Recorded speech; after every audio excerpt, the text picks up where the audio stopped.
Magsabaw ako ng tahong. Ayan, ready na ang ating Ricardo. Kasi maulan ngayon, sarap higop. At tanggalin ko na yung sinain kong kanin.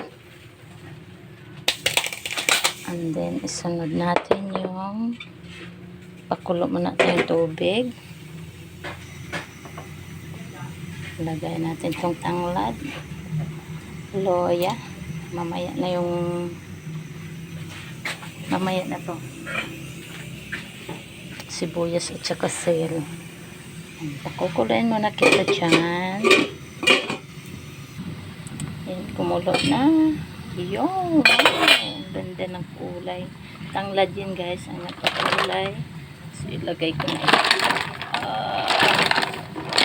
Mga mahilig na magtinola, ayan, ginawang tinola. Ang dami sabaw. Parang hangover lang. Sibuyas. Ano pa? Asin. Seasoning.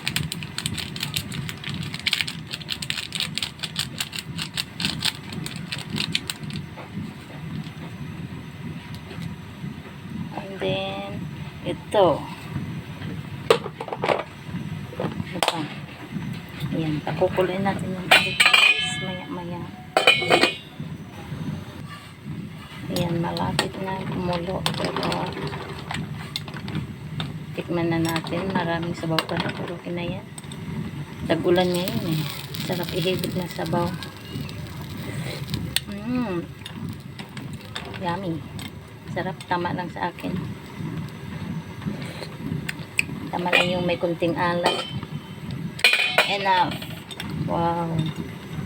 Tanggalin ko kaya to. Maruruming ano yata to eh.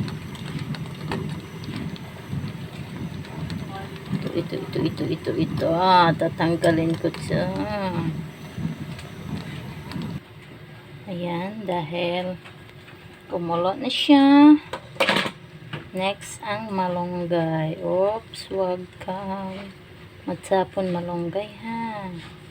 Kaya isa lang kamay hawak ko.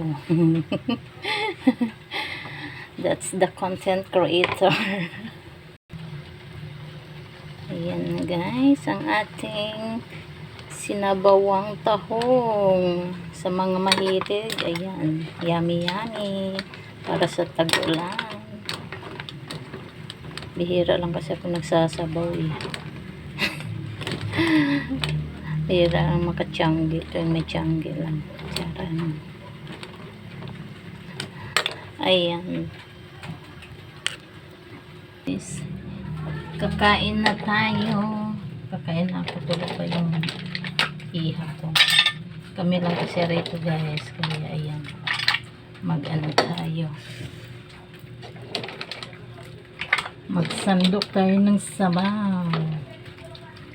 Oh, ang init. Ayan na. Ayan. Thank you for watching. Kakain na ako guys.